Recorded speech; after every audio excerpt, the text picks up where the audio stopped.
அனைவருக்கும் வணக்கம். இன்னைக்கான ஆன்மீக பதிவில் பார்க்க போகிற ரொம்ப ரொம்ப முக்கியமான ஒரு பயனுள்ள ஆன்மீக தகவல் என்ன அப்படின்னு பார்த்தீங்கன்னா, மிகப்பெரிய புண்ணியம் வேண்டும் அப்படின்னா நாம் என்ன செய்யணும்? அதுக்கு நிறைய பேர் பணத்தை தேவையில்லாமல் செலவு பண்ணி அந்த பரிகாரம் இந்த தாந்திரிக பரிகாரம் அப்படின்னு சொல்லிட்டு தேவையில்லாத பல விஷயங்களை தற்போது வரைக்கும் மேற்கொண்டு வந்துட்டுருக்காங்க. ஆனால் பணமே தேவை கிடையாதுங்க. நாம் மிகப்பெரிய புண்ணியத்தை அடையணும் அப்படின்னா அந்த மிகப்பெரிய புண்ணியத்தை அடைய நாம் பணத்தை செலவு பண்ணாமல் எப்படி அடையணும், அதுக்கு நாம் என்ன செய்யணும் அப்படிங்கிறத பற்றின முழு தகவலை தான் இன்னைக்கு வீடியோவில் தெரிஞ்சுக்க போகிறோம். இந்த பதிவு உங்களுக்கு மிக மிக பயனுள்ள விகிதத்தில் இருக்கும். ஸோ வீடியோவை ஸ்கிப் பண்ணாமல் கடைசி வரைக்கும் பாருங்கள். வீடியோக்குள்ளே போகிறதுக்கு முன்னாடி இது வரைக்கும் நீங்கள் நம்ம சேனலை சப்ஸ்கிரைப் பண்ணல அப்படின்னா உடனே சப்ஸ்கிரைப் பண்ணிக்கோங்க. அப்படியே பக்கத்தில் இருக்கக்கூடிய நோட்டிஃபிகேஷனுக்கான பெல் பட்டனையும் ப்ரெஸ் பண்ணிக்கோங்க. சரி நேர்களே, வாங்க வீடியோக்குள்ளே போகலாம். ஒருவன் நல்லா வாழ்ந்துட்டா போதுங்க, அதுக்கெல்லாம் புண்ணியம் செஞ்சுருக்கணும் அப்படின்னு சொல்லுவாங்க. ஆனால் அதை சொல்கிறவங்க செய்கிறதில் தயங்கவும் செய்வாங்க. புண்ணியம்னா என்ன, அதை எப்படி எளிதில் செய்வதுன்னு பாருங்கள். அதாவது நம்மிடம் இருக்கிறத நம்மால் முடிஞ்சதை செய்கிறது தாங்க. மற்றவர்கள் நல்லா இருக்க வேண்டும் அப்படிங்கிற எண்ணம் படைச்சவன் மட்டும்தான் புண்ணியத்தை செய்ய வேண்டும் அப்படின்னு நினைப்பான். புண்ணியம் செய்யறதுக்கு அப்படிப்பட்ட ஒரு நல்ல மனம் ஒன்று போதுங்க. பணம் தேவையே கிடையாது. உங்களுடைய மனம் நல்லதையே நினைக்கட்டும், அதுவும் மற்றவர்களுக்காக இருக்கட்டும். அதுதாங்க புண்ணியம். மற்றவர்களினுடைய துக்கங்களை உங்களது துக்கங்களாக என்று எண்ணி வருந்த பாருங்க. உங்களுக்கு கிடைக்கல அப்படின்னாலும் பரவாயில்லை, மற்றவர்களுக்காகவாவது கிடைக்கட்டும் அப்படின்னு வேண்டிக் கொள்ளுங்க. அனைத்து உயிர்களுக்கும் உங்களுக்கும் தொடர்பு உண்டு அப்படின்னு எண்ணிக்கொள்ளுங்க. உங்களால் அனைவருக்கும் அன்பான ஆதரவான எண்ணங்களை அளிக்க முடியும் அப்படின்னு எண்ணுங்க. உங்களுடைய எண்ணங்கள் அனைத்தையும் நிறைவேற்றும் அப்படின்னு நம்புங்க. இறைவனை துணைக்கு அழையுங்க. மற்றவர்களுக்காக உதவ இறைவனிடம் வேண்டுங்க. தன்னலமற்ற எண்ணத்தை இந்த உலகத்தில் பரவ விடுங்க. அனைவரும் உங்களுக்கு அன்பானவர்களாக மாறிவிடுவாங்க. உங்களுடைய உள்ள மகிழ்ச்சியாகிவிடும். அனைவரும் நிம்மதியாக வாழவும் செய்வாங்க. அந்த மகா புண்ணியம் உங்களை மட்டுமே சேரும். இந்த புண்ணிய செயலுக்கு நீங்கள் செலவு செய்தது என்ன? ஒன்றுமே கிடையாது. பைசா கூட ஒரு செலவு கூட கிடையாது. எங்கும் அலைய தேவையும் கிடையாது. யாரிடமும் கோபம் கொள்ளவும் இல்லை, பொய் சொல்லவும் இல்லை, யாரிடமும் எதற்காகவும் கையேந்தவும் இல்லை. யாரும் உங்களை குறை கூற போகிறதும் இல்லை. எதையும் நீங்கள் இழக்க போகிறதும் இல்லை. எதையும் இழக்காமல் நீங்கள் புண்ணியத்தை மட்டுமே சம்பாதிக்கிறீங்க அப்படிங்கிறதையும் நினைவில் வைத்து கொள்ளுங்க. அதே மாதிரி செய்கின்ற செயலின் விளைவுகளை பொறுத்து தாங்க அது பாவமா புண்ணியமா அப்படின்னு அறியப்படுது. நல்லதே செய்தாலும் கூட அது தகவலரை சென்று சேர்க்கிற போது ஏற்படுகிற விளைவுனால அல்லாதாகி விடுகிறது. அதற்கு தர்மனின் வாழ்வை தக்க சான்று நாம சொல்லலாம். அழுக்காறு அப்படிங்கிற பொறாமை தீயினுக்கு ஆட்பட்டு சூது போருக்கு அழைக்கிறான் துரியோதனன். மரப்போர் புரிந்தா உயிர்கொள்ளை நேர்ந்து விடும் அப்படின்னு அஞ்சிய தர்மன் வேறு வழியின்றி இந்த போருக்கு இசைகிறான்.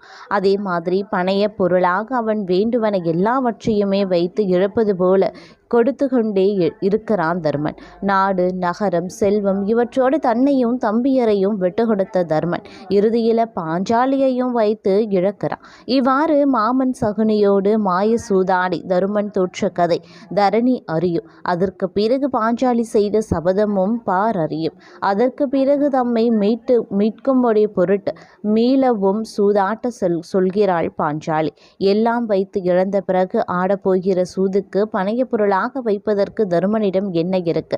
தன்னுடைய நாடு பொருள் தம்பியர் தாரமாக்கிய பாஞ்சாலி உள்பட யாவற்றையும் வைத்து இழந்த தருமனுக்கு இனி ஏது கைபொருள்? துரியோதன தம்பியர் தம் ஆசை தீர அனைத்தையும் சூதில் வைத்து இழப்பது போல கொடுத்தவன் அல்லவா தருமன். மகாகவி பாரதி பாடிய பாஞ்சாலி சபதத்தில் தருமன் சூதில் அனைத்தையும் வைத்து இழந்தான். ஆனா வெள்ளியார் பாரதத்தில் தருமன் கொடுத்தான் என்றே குறிக்க பெறுகிறது. எல்லாம் கொடுத்து முடித்த பிறகு எஞ்சி நிற்பது யாது என எண்ணி பார்க்கிறான் தருமன். கண்ணுக்கு முன்னால் பாஞ்சாலியின் மானம் காக்க கண்ணன் அளித்த துணிகோடை மனதுக்குள் பக்தியாக பிரவாகம் எடுக்குது. இதுவரைக்கும் தான் செய்த புண்ணியத்தின் பலன் இதுவென புத்தியில் உரைகிறது. இந்த இரு நினைவுகளும் தருமனின் சிந்தையில் வந்து புக மீளவும் பாஞ்சாலி சொல்லியது போல தருமன் சூதாடப் போகிறான். வெள்ளியார் பாடுகிறார். அதே மாதிரி சத்தியவிரதனாகிய தருமன் தன்னுடைய தேவியாகிய பாஞ்சாலி சூதாடச் சொல்ல பக்தியோடு கண்ணனை வணங்கி அவனது 12 நாமங்கள் சொல்லி புகழ்ந்து பகடை காய்களை எடுக்கும்போது சகுனி கேட்கிறான், பந்தய பொருள் யாது? தருமனும் புத்தியால் யான் செய் புண்ணியம் அனைத்தும் என்கிறான் அப்படின்னு சொல்லிட்டு இந்த பாடலில் பார்த்தோம் அப்படின்னா நாம் கவனத்தில் கொள்ள வேண்டிய சொல் அப்படிங்கிறது புத்தியால். ஏன்னா இதுவரையிலும் பார்க்கும் பொழுது தருமனினுடைய நெறி பிறையாது வாழ்ந்த தருமன் அதர்மத்திற்கு வழிவகுக்கும் பாவ செயலான சூதலை இறங்குறாங்க. இது சூழ்ச்சி அப்படிங்கிறது தெரியுது, பின் விளைவும் புரியுது. ஆனாலும் சூழ்நிலை கைதியாகி துரியோதனன் விரும்பக்கூடிய வண்ணம் அனைத்தையும் ஒன்றன் பின் ஒன்றாக வைத்து விட்டு கொடுத்த தர்மன் தற்போது விழித்து கொள்கிறார். புத்தி வேலை செய்யுது. அதனால் பக்தியால் பரந்தாமனை துதித்து புத்தியால் யான் செய் புண்ணியம் அனைத்தும் ஓடமாக்க அப்படின்னு பந்தயமாக்க வைக்கிறாரு. அதே மாதிரி அந்த பாவ செயல்லையும் துரியோதன கூட்டத்திற்கு பயணய பொருளாக கொடுத்த கொடையால் வந்த புண்ணியம் இருக்கிறதே அது தற்போது செய்கிற புண்ணியம். இதுவும் இனி செய்போகிற சூதாட்ட பாவத்திற்கு நேராகி நீங்கவும் போகிறது. இனி வெற்றிக்குரிய பந்தய பொருள் இந்த வெற்றிக்கு பிறகு செய்ய போகும் புண்ணியம்தான் அப்படின்னு சொல்லலாம். செய்ய போகும் வேலைக்கு முன்கூலியாக வாங்கி செலவழிக்கும் முன்தொகையை ஒத்தது இதுவும் வினை தொகை தான் அப்படின்னு சொல்லலாம். இருப்பினும் பார்த்தோம் அப்படின்னா இந்த மாதிரியான புண்ணியங்கள் அப்படிங்கிறது நம்மளுடைய வாழ்க்கையில் பலவும் சொல்லப்படுகிற ஒன்று அப்படின்னு கூட சொல்லலாங்க. நாம் கலியுகத்தில் வாழக்கூடிய இன்றைய நிலையில் பார்த்தோம் அப்படின்னா தங்களுடைய புண்ணியங்களை செய்வதற்காகவே நிறைய பரிகாரங்கள் தாந்திரிகம் சம்பந்தப்பட்ட பரிகாரங்கள் மேற்கொள்வதோடு நிறைய பணத்தையும் நாம் அதிக அளவில் கொடுத்து நாம் புண்ணியங்களை பெறுகிறோம். ஆனால் பணத்தை கொடுத்து பரிகாரங்கள் மேற்கொண்டு கிடைக்கிறது புண்ணியம் கிடையாதுங்க. அது தங்களுடைய வாழ்க்கையில் நீங்களாக செய்யக்கூடிய ஒரு விஷயம் அப்படின்னு தான் சொல்லணும். அதற்காக நீங்கள் பெரியது அளவில் இதை செய்யணும் அதை செய்யணும் பெரிய அளவில் தொகைகளை நாம் தானம் கொடுக்கணும், இந்த மாதிரியான பொருட்களை நாம் தானம் கொடுக்கணும் அப்படிங்கிறதுலாம் இல்லை. 4 பேர் நல்லா இருக்கணும் அப்படி இல்லைனாலும் உங்களால் முடிஞ்ச வரைக்கும் ஒருவராவது நன்றாக இருக்கணும் அப்படின்னு நீங்கள் மனதார நினைச்சாலும் அல்லது அவர்களுடைய வாழ்க்கையில் ஏற்படக்கூடிய இன்னல்களை உங்களுடைய இன்னல்களாக கருதி அவர்களுக்கு நீங்கள் புத்தி கூறினாலும் அறிவுரை கூறினாலும் தக்க சமயத்தில் உதவி செய்தாலும் அதுவே தங்களுக்கு கிடைக்கக்கூடிய மிகப்பெரிய புண்ணியம் அப்படின்னு சொல்லலாம். அதே சமயம் சில ஆன்மீக முறைகள் எல்லா தவறுகளுக்கும் பாவங்களுக்கும் கண்டிப்பாக தண்டனை உண்டு அப்படின்னு சொல்கிறாங்க. வேறு சில ஆன்மீக முறைகள் அனைத்திற்கும் மன்னிப்பு உண்டு அப்படின்னும் இதில் சொல்கிறாங்க. இதில் எது உண்மை அப்படின்னு பார்க்கும்போது உலகத்தில் தவறு அப்படிங்கிறதே கிடையாதுங்க. ஆனால் உலகத்தில் சரியானது என்பதும் கிடையாது. ஆனால் எதை செஞ்சாலும் அதற்கென்று ஒரு விளைவு இருக்குது. நீங்கள் ஒரு மரம் வைத்தால் நிழல் கிடைக்குது. அதே நேரத்தில் மரம் சரியாக வைக்கல அப்படின்னா மழை வரும்போது உங்கள் தலை மீதே விழுது.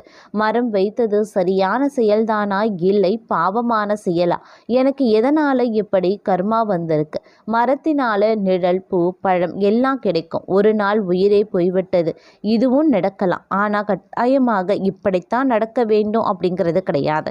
ஆனால் இதற்கு வாய்ப்பு இருக்கிறது இல்லையா? நீங்கள் வைத்த மரம் உங்களுடைய வீட்டின் மீதே விழுந்து விட்டது. இதில் நீங்கள் யோசிக்க வேண்டியது என்ன அப்படின்னா வீட்டுக்குள்ள எந்த விதமான மரம் வைக்க வேண்டும் அப்படிங்கிறது தான். நன்றாக சிந்தித்து எந்த மரம் வைத்தால் வீட்டிற்கு அபாயம் இல்லாமல் இருக்கும் அப்படிங்கிறத நீங்கள் பார்த்து கொள்ள வேண்டும். அதனால சரியானது என்றும் பாவமானது என்றும் எதுவும் கிடையாது. ஆனால் எந்த செயல் செய்தாலும் அதற்கு ஒரு விளைவு இருக்கிறது அப்படிங்கிறது மட்டும் உண்மை. படைத்தல் என்பது காரணம் காரியம் இரண்டிற்குமே நிகழ்வதால் அனைத்து செயல்களுக்கும் பலன் இருக்கு. நீங்கள் எந்த செயலை வேண்டுமென்றாலும் இந்த நேரத்தில் செய்யலாம். இந்த ஒரு செயல் பாவமானது என்றும் அந்த செயல் சரியானது அப்படின்னும் சொல்ல முடியாது. ஆனால் செயலுக்கு ஏற்ற பலன் ஏற்படும் போது ஆனந்தமாக அந்த பலனை உணர முடியும் என்றால் எந்த செயலை செய்ய வேண்டும் என்றாலும் செய்து கொள்ளுங்க. ஆனால் தற்போது ஆர்வத்தினால ஒரு செயலை செய்துவிட்டு பிறகு அதற்கேற்ற பலன் கிடைக்கும் போது அதை ஏற்க முடியாமல் அழுவதும் புலம்புவதும் கூடாது. எதிர்பார்த்த பலன் கிடைக்காத போது அழக்கூடியவராக நீங்கள் இருந்தால் எப்படி செயல் செய்வது என்று பார்த்து செய்யுங்க. நீங்கள் இப்படி ஒவ்வொரு செயலையும் பார்த்து செய்யறதுனால விழிப்புணர்வு என்பது உங்களுக்குள்ள தானாகவே வந்துடும். முன்கூட்டியே ஒரு செயல் இது நல்ல செயல் அல்லது கெட்ட செயல் என்று கூறிவிட்டால் விழிப்புணர்வே இல்லாமல் முட்டாள்தனத்துடன் இருந்துவிட முடியும். அனைவரும் நல்லது என்று ஒரு செயலை செய்யறதுனால நாமும் அதை செய்து விடலாம் என்ற முட்டாள்தனத்தில் இருக்கவும் நேரிடும். எதுவும் நல்லது என்றோ எது கெட்டது என்றோ சொல்லவும் முடியாது.